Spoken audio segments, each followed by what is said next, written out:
श्री शिवाय नमस्तुभ्यं। अथाष्टमो अध्याय। रुद्र संहिता पार्वती खंड अध्याय 8। नारद मुनि का हिमालय के समीप गमन। वहाँ पार्वती का हाथ देखकर भावी लक्षणों को बताना, चिंतित हिमवान को शिव महिमा बताना तथा शिव से विवाह करने का परामर्श देना। ब्रह्मा जी बोले, हे नारद, एक समय की बात है, आप शिव जी से प्रेरित होकर प्रसन्नतापूर्वक हिमालय के घर गए। आप शिव तत्व के ज्ञाता और शिव की लीला के जानकारों में श्रेष्ठ हैं।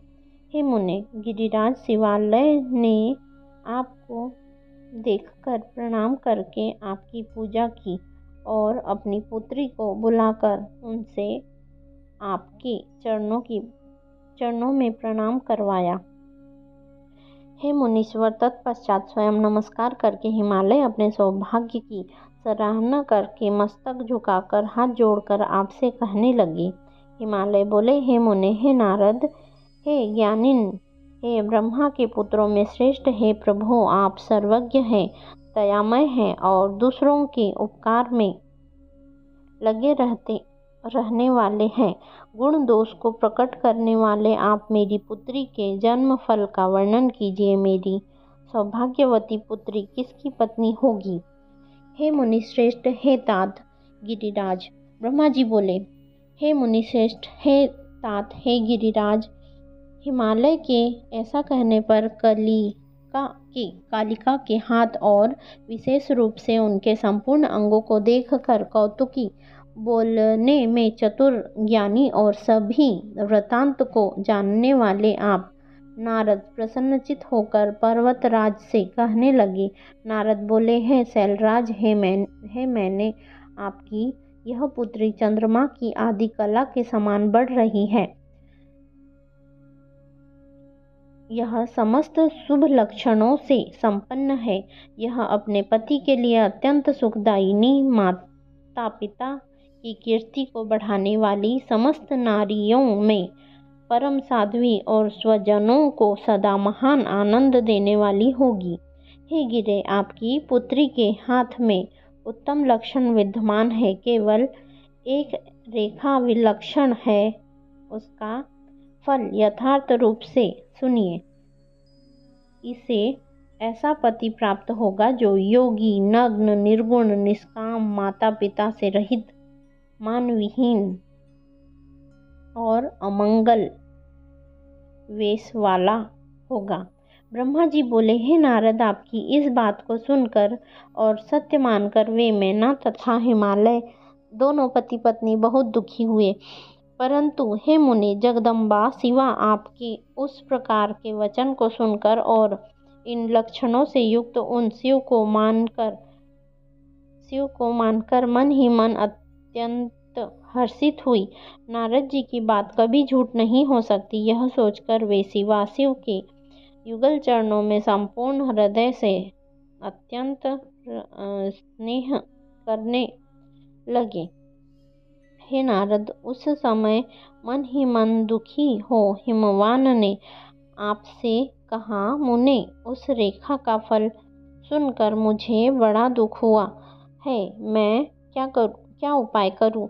हे मुने, यह सुनकर महान कौतुक करने वाले और वार्तालाप विशारद आप मंगलकारी वचनों द्वारा हिमाचल को हर्षित करते हुए कहने लगे। नारद जी बोले, हे गिरिराज, आप स्नेह पूर्वक सुनिए। मेरी बात सच्ची है, वह झूठ नहीं होगी। हाथ की रेखा ब्रह्मा जी की लिपि है, निश्चय ही वह मिथ्या नहीं होती है। है शैल, उसका पति वैसा ही होगा, इसमें संशय नहीं है। परंतु आप इसके उपाय को प्रेम पूर्वक सुनिए, जिसे करके आप सुख प्राप्त करेंगे। उस प्रकार के वर को लीला रूपधारी प्रभु शिव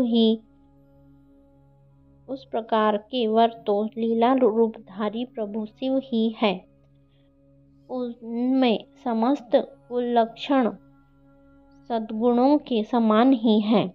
समर्थ पुरुष में दोष दुख का कारण नहीं होता, असमर्थ में ही वह दुखदायक होता है। इस विषय में सूर्य, अग्नि और गंगा का दृष्टांत जानना चाहिए।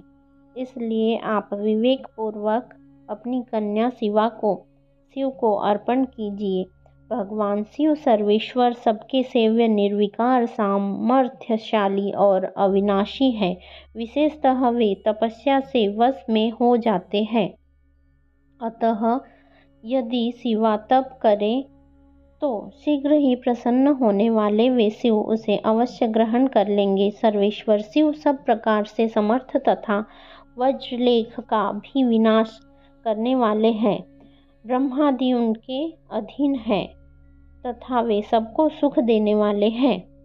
ब्रह्मा जी बोले, हे तात, हे ब्रह्मावित, हे मुने, ऐसा कहकर कौतुक करने वाले अपने शुभ वचनों से गिरिराज को हर्षित करते हुए पुनः कहा, पार्वती भगवान शंकर की पत्नी होगी और वह सदा रुद्रदेव के अनुकूल रहेगी, क्योंकि यह महासाध्वी और उत्तम व्रत का पालन करने वाली है तथा माता पिता के सुख को बढ़ाने वाली है। यह तपस्विनी भगवान शिव के मन को अपने वश में कर लेगी और वे भी इसके सिवा किसी दूसरी स्त्री से विवाह नहीं करेंगे।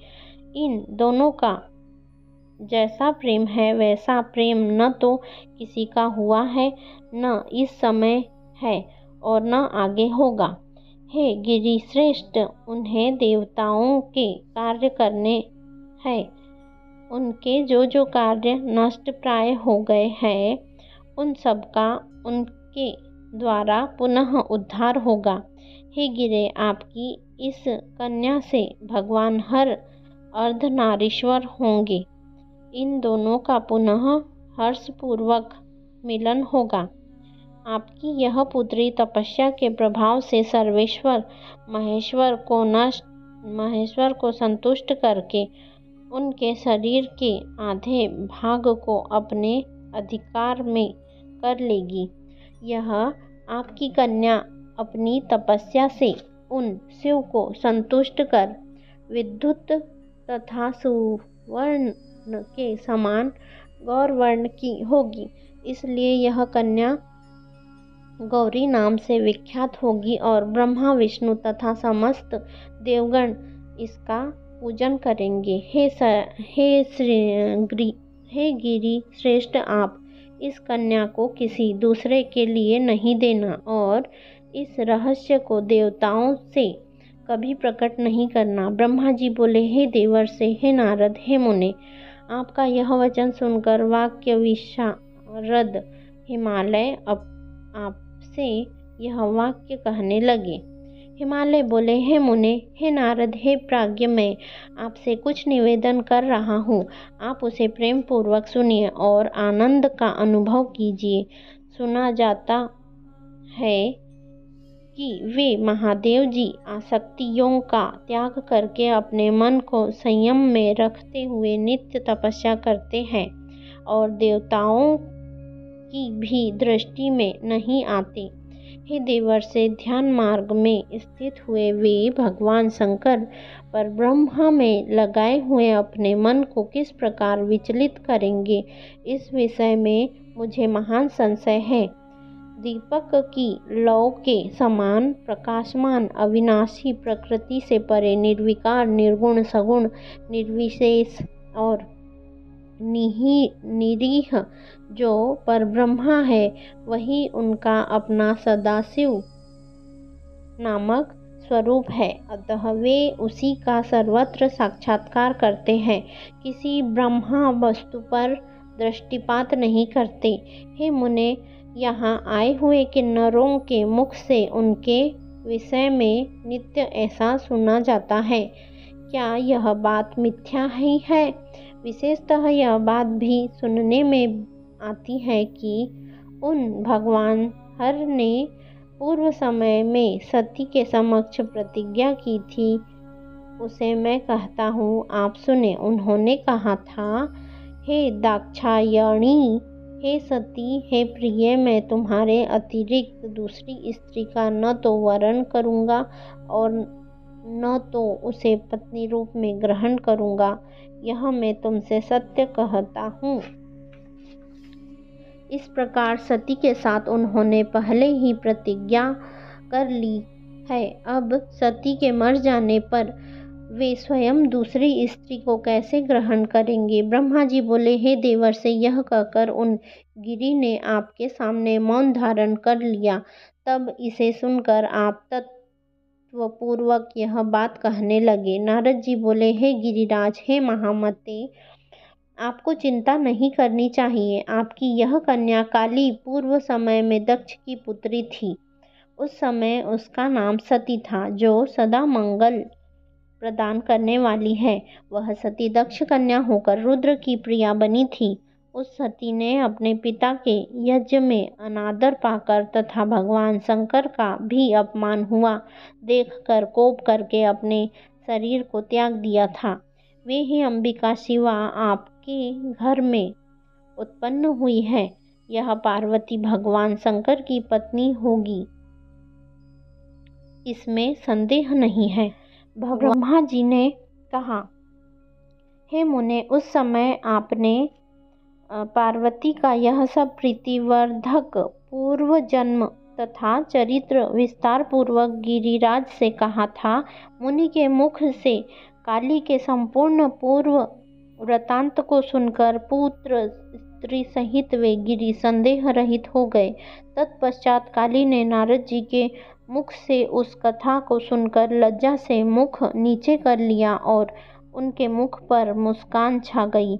उसके चरित्र को सुनकर हाथ से उसका स्पर्श करके और बार बार उसका मस्तक सूंघकर हिमालय ने उसे अपने आसन के पास बैठाया। तब हे मुने, आप वहां बैठी हुई उस काली को देखकर पुत्रों सहित गिरिराज एवं मैना को प्रसन्न करते हुए कहने लगी, हे शैलराज, इस पार्वती के बैठने के लिए यह सिंहासन क्या है? इसका आसन तो सदा शंभु का उरुदेश होगा।